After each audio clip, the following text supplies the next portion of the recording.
Good morning to all of you. इसके पहले video में हम सभी ने अवतल दर्पण के लिए सूत्र का निगमन किया था कि कैसे प्रूफ होता है। अब आगे जो आपको पढ़ना है, नेक्स्ट टॉपिक आपका है रेखीय आवर्धन, जिसे इंग्लिश में बोला जाता है लीनियर मैग्निफिकेशन। अब देखिए रेखीय आवर्धन आपका होता क्या है। तो प्रतिबिंब की लंबाई तथा वस्तु के लंबाई के अनुपात को रेखीय आवर्धन कहते हैं, जिसे यम से डिनोट करते हैं, जबकि दोनों लंबाइयां मुख्य अक्ष के लंबवत नापी गई हों। आपने देखा था इमेज फॉर्मेशन में कि जब आप किसी ऑब्जेक्ट को रखते थे उसकी कुछ लंबाई होती थी और वस्तु जो प्रतिबिंब जो बनता था उसकी कुछ लंबाई होती है।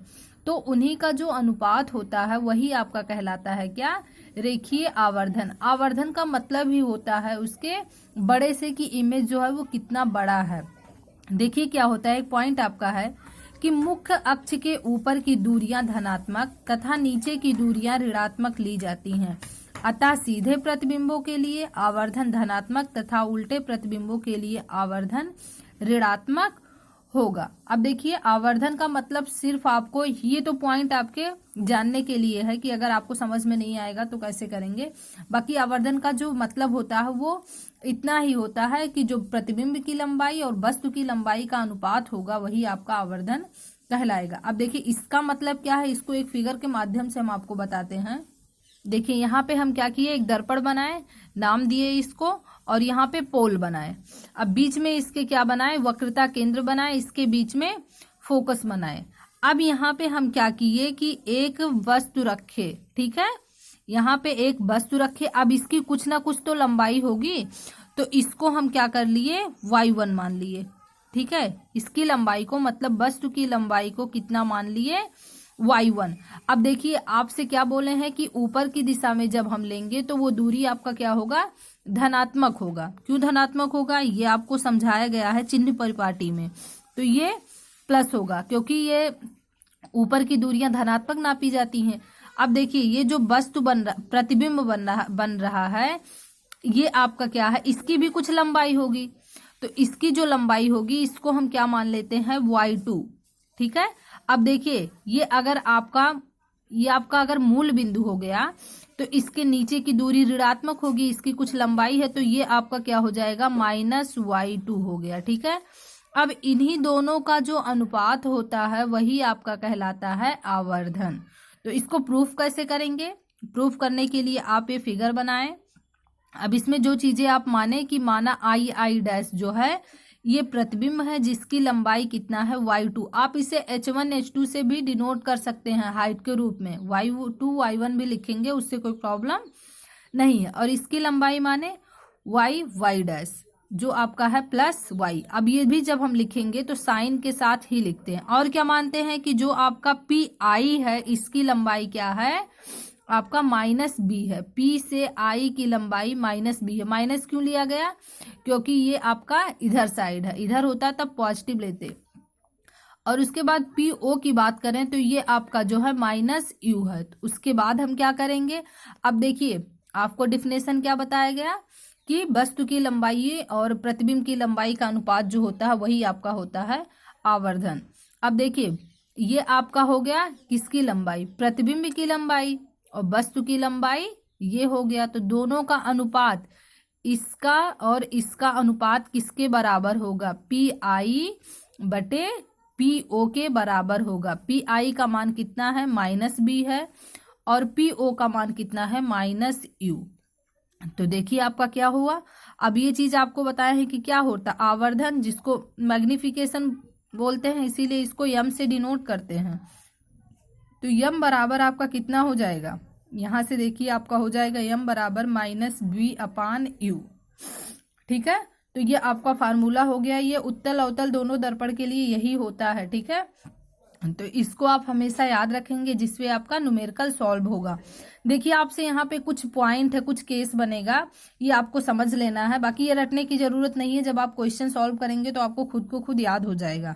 इसमें कह रहा है कि अगर यम की बात करें, यम जो अगर मैग्निफिकेशन हम निकालना है वो हमारा ऋणात्मक आएगा, तो हम जान जाएंगे कि जो प्रतिबिंब बनेगा वो आपका कैसा बनेगा, वास्तविक बनेगा। इसी का जस्ट उल्टा, अगर यम का मान धनात्मक आ गया तो प्रतिबिंब जो बनेगा वो आभासी बनेगा।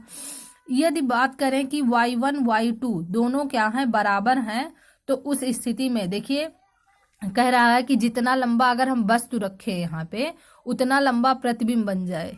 अगर मानते हैं वस्तु जैसे यहाँ पे रखते थे हम किस पे, सेंटर ऑफ कर्वेचर पे, तो जो उसका प्रतिबिंब बनता था इसी पे बनता था, दोनों का साइज क्या होता था, इक्वल होता है।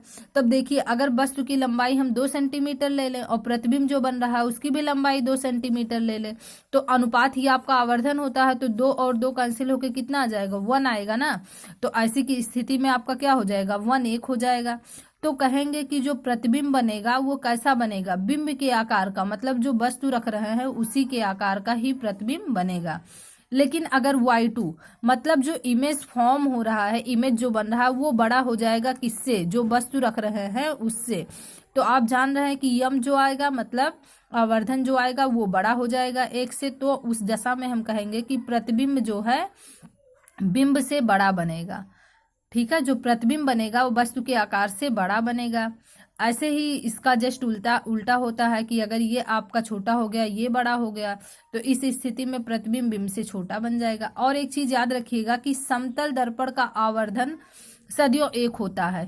क्यों 1 होता है, क्योंकि आप जानते हैं कि अगर समतल दर्पण में इमेज बनता है तो जितनी दूरी पे वस्तु रखा होता है, इधर जितनी दूरी पे वस्तु रखा होता है उतनी ही दूरी पर इधर इमेज बनेगा। तो मतलब इसकी लंबाई और ये दोनों क्या होता है, आपस में बराबर भी होता है, तो इसका आवर्धन हमेशा क्या होगा, +1 होगा।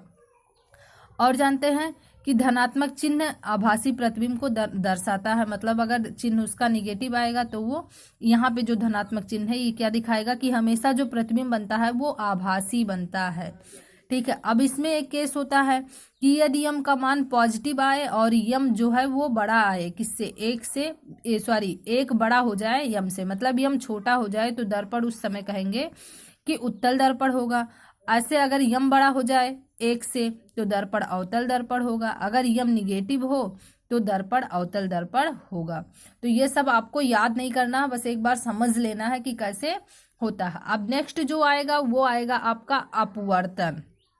ठीक है, अपवर्तन आपका क्या होता है, तो आप जान रहे हैं कि जब भी प्रकाश की किरण एक माध्यम से दूसरे माध्यम से जाती है तो वो अपने मार्ग से विचलित हो जाती है। वही विचलन जो होता है प्रकाश का, वही क्या कहलाता है, अपवर्तन कहलाता है।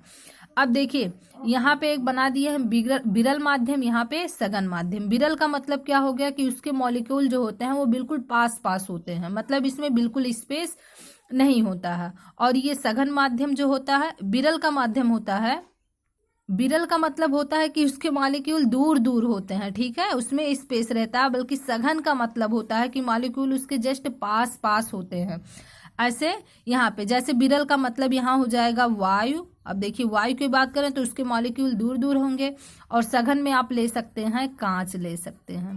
ठीक है, तो ये पॉइंट आपको याद रखना है कि जब भी प्रकाश की किरण विरल माध्यम से सघन माध्यम में जाएगी तो वो क्या होगी, अभिलंब की साइड झुक जाएगी। इसी का जस्ट उल्टा, अगर सघन से विरल माध्यम में जा रही हो तो अभिलंब से दूर हट जाएगी। ठीक है, अब देखिए यहाँ पे एक बनाए, उसके बाद ऊपर हम दिखा दिए विरल माध्यम, नीचे सघन माध्यम।